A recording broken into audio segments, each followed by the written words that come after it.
Yo guys, Punkrat another video. Winter is upon us. Christmas is right around the corner. I know a lot of you guys have been getting ready for the holidays. Some of you guys are off work. In fact, I'm off work and a little bit drunk at this point, so hopefully this video doesn't go off the rails.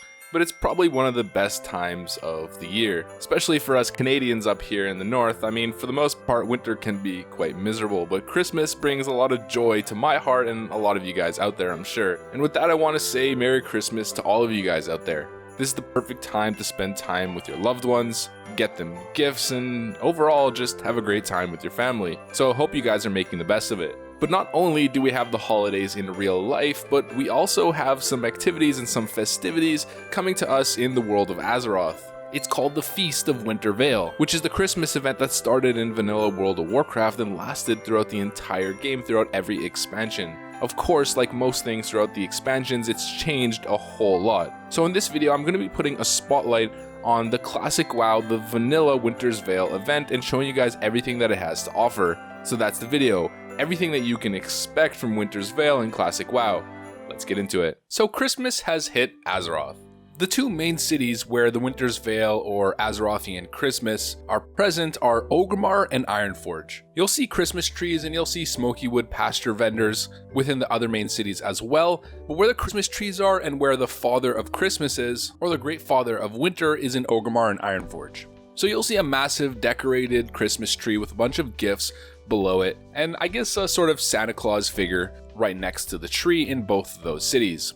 But we'll get to what those presents and all of that stuff has to offer later on. First, let's cover the smoky wood pasture vendors. So within most main cities, there's going to be a little bit of a trolley with a bunch of gifts around and two goblin vendors occupying the space. The male goblin named Kmard Copperpinch, at least that's the guy in Orgrimmar, is going to sell you a bunch of food. He's got some alcoholic beverages, some water, some food, and to be honest, it's not really special. He's just a basic vendor that gives you food and water, potentially at a discounted price, but it doesn't go past level 35 and it's really nothing special. The female goblin next to him actually sells some pretty interesting stuff. The first thing on her list is the holiday spices. This is used in a variety of Christmas cooking recipes, so you want to stock up on a bunch of these if you plan on making them.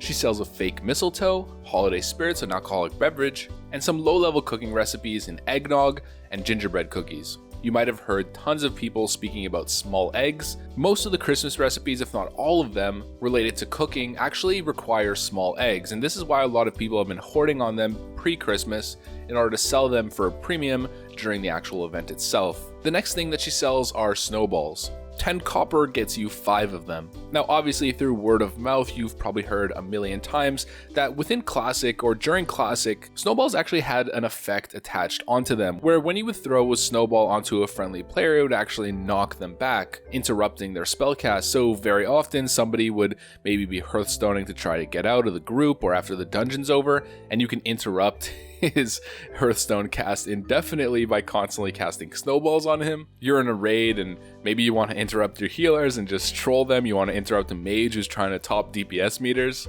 and ruin his parses on Warcraft logs. This was definitely a thing back in the day. Now unfortunately this is not a thing in Classic. It disintegrates once it hits them, and then that's pretty much it. You could just spam throw snowballs at people. But that's not where the history of throwing snowballs in Classic ends. Interestingly enough, there used to be these mounds of snow within Alterac Valley during Winter Veil's event. You'd be able to go to those little mounds of snow, interact with them, and loot a bunch of snowballs, and those were Alterac specific snowballs. And when used on a target, I'm pretty sure you were able to use them on enemy targets as well. It would knock them back, but it wouldn't just knock them to the ground, it would actually knock them a couple yards back. So if you were on the bridge or if you're on a cliff, you were able to throw a snowball on them and it would shoot them over the ledge and they'd go falling down potentially to their death. This was a super infamous part of Classic WoW and people used to do it constantly. There was montages and all kinds of fun that was happening in Alterac Valley in relation to these snowballs. But knowing Blizzard nowadays in 2019, I doubt this is going to be a thing, although I'll have to log on and check for myself. Scratch that, I just tested this in game and you are in fact able to use the old school Alterac Valley snowballs.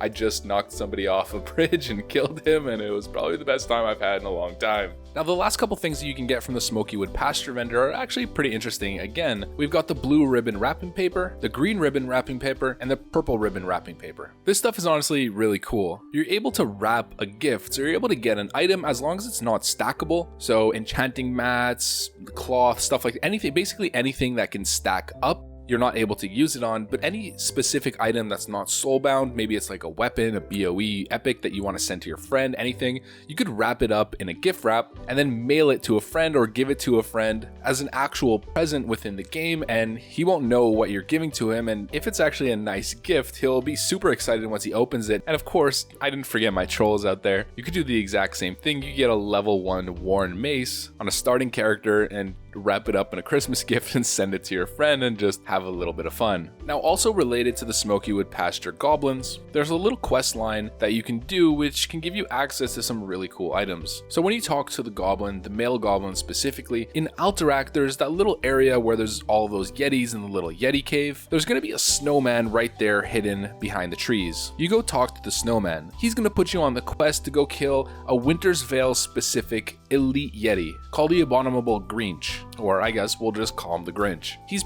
fairly easy to find because he's actually just a massive dark yeti rather than the white snowy yetis around. Although on PvP servers and just in general, it's kind of hard to secure the kill right now because so many people are trying to get it. Now, once you kill him, he's going to give you a little pack. You'll pick it up and then you'll return back to Orgrimmar. When you hand that in, Great Father Christmas is going to give you a Smokywood Pastures special gift. And this is really what you're looking for. This gift has a chance of giving you one of 5 different recipes, formulas, patterns, whatever you want to call it. The first one is the Schematic Snowmaster 9000. This is for engineers at level 190 and it allows you to turn water into a snowball, and this is the only way that you can get access to snowballs once the Christmas event is gone from Azeroth. The next thing that you can get is Formula Enchant Weapon Winter's Might, and this teaches you how to permanently enchant a weapon to grant 7 additional frost damage when casting frost spells. It's a pretty affordable enchant that you can use on your mage if you're too cheap to get plus 30 spell power. The next pattern that you can get is for leatherworking, and it gives you access to Gloves of the Great Father. These are actually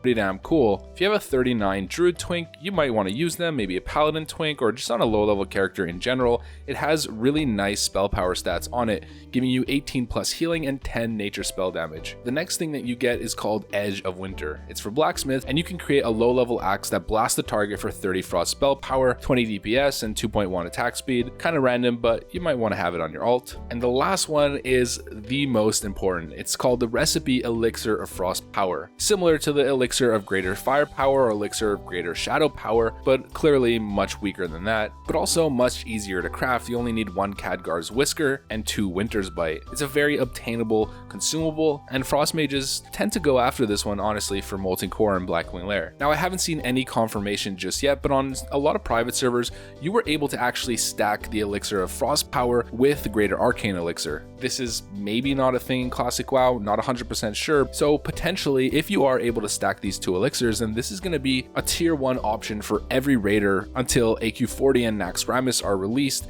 and mages are focused on fire. There's also another opportunity that you could potentially take advantage when it comes to the Elixir of Frost Power. You're only able to get this right now during the Winter's Veil event, so for the next 11 months until the next year, no one's going to be able to get access to this recipe, so there's a potential for maybe buying them now, holding on to them, and then in a couple months when no one has it and people are leveling up alts or people are leveling up alchemy and they want to have this recipe, you might be one of the only guys on the server to have it, considering you're the only one who maybe focused on hoarding on them. This was a big thing on private servers, and I'd very often see these go for like 5, 6, 700 gold months after the Winter's Veil event. And also, after completing the Snowman quest or the Alterac quest where you kill the Grinch, you're gonna get an item sent to you in the mail 24 hours later. This item is called the Winter Veil Disguise Kit, and it allows you to turn into a stationary Frosty the Snowman at the cost of 1 snowball in order to use the item. This, I'd say, is probably one of the coolest items available from the Winter's Veil event, and it's something that you should definitely log on for if you want to get it done. Although keep in mind, on a lot of servers right now, the Grinch quest is being hard camped and people are having an absolute bloodbath out there trying to secure the kill. This is probably one of the big reasons why, outside of everything else that I just mentioned. Now, the next quest that you can get from the Smokywood Pastures is called Metzen The Reindeer, Chris Metzen being one of the original Warcraft game designers. Now, from this quest, you can get something called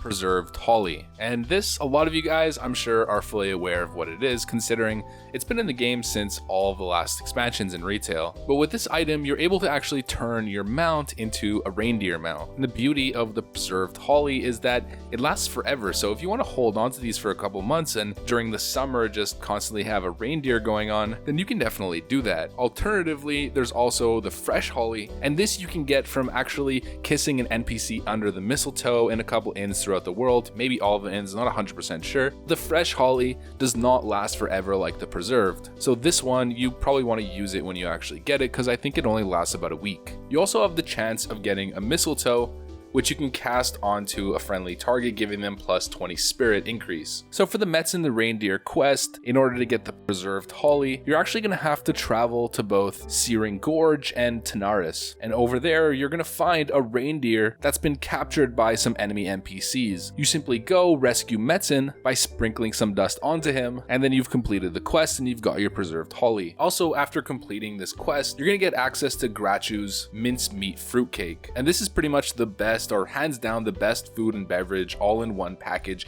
in the entire game. It restores 5% every tick. You're also only going to get a limited supply, so make sure that you use it when absolutely necessary. Now remember I spoke about the Christmas tree with the Christmas gifts below it that are wrapped up in both Ironforge and Orgrimmar? Well, there's a reason why I saved that part for later on in the video, and that's because you're not actually able to get access to any of those gifts until the 25th, until Christmas Day. So it's pretty much exactly like Christmas. You have to wait till Christmas morning in order to open your gifts. And depending on what level you are, you're able to get access to different ones. There's a level 10 gift, a level 20 gift, and a level 40 gift. So the first presents that you get actually don't require any level at all in order to get. We've got the Gently Shaken gift and the Carefully Wrapped present. And these can give you access to some foods which are kind of similar to what you saw during the Halloween event. The first is the Winter Veil cookie, which restores 2% of your health per second for 24 seconds and gives you a food buff based on your level range of plus stamina and plus spirit. The next one is the Winter Veil roast, which is basically the exact same thing except it doesn't give you a food buff, so 2% health for 25 seconds. It's just food. The level 10 one is called the Festive gift, and this gives you access to the Wand of Holiday Cheer. It's kind of similar to the wands that you might have seen during the Halloween event, where it only lasts a particular amount of time. I believe it's 10 days, and you can basically cast it in an area and it'll make all of those people go through the laughing emote. At level 20, you get access to the Gaily Wrapped present, and this I'd say is probably one of the best, if not the best, available. There's 4 specific presents that you can get from this gift, and they all happen to be companions that you can summon alongside your character. The first one is the Green Helper box, and this allows you to summon a little miniature gnome who's dressed up as a Christmas elf in green clothing, and he'll just follow you around like any other companion.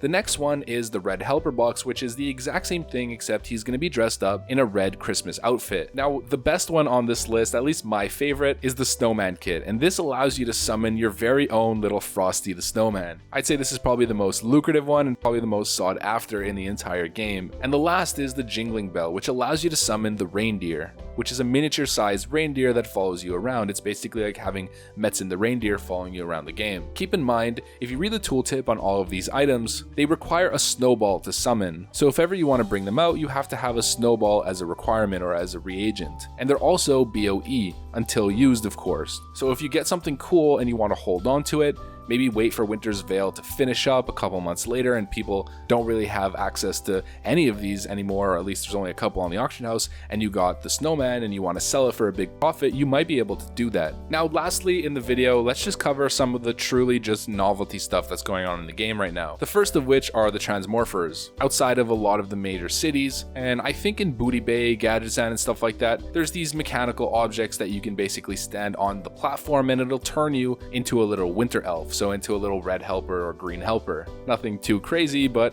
I guess if you just want to be a gnome, then you have the option for it, at least for the time being, or until you die. And the next thing are the winter hats. So a couple different bosses have a chance of dropping the red and green winter hat, and this is basically like a Christmas hat, and you get to keep this through the entirety of your stay in Azeroth. They don't have a duration specifically linked to the Winter's Veil event, so if you're lucky enough to have these drop in your group or while solo farming, then you just got access to a novelty item that you can use throughout the rest of your experience in Classic, maybe Classic Plus, TBC, or wherever this game goes. So that's the video. As you can see, just like Halloween or just like the Hallowed End event, Christmas in Azeroth packs a real single punch. There's a ton of really awesome stuff that you can get access to, specifically the Elixir of Frost Power. It's not only a gold maker, but it has high value in the endgame meta. You can send your friends wrapped presents, you can get pets, you can get disguises, all kinds of really cool stuff that I'd say you definitely want to get access to right now while you're able, considering some of them are going to last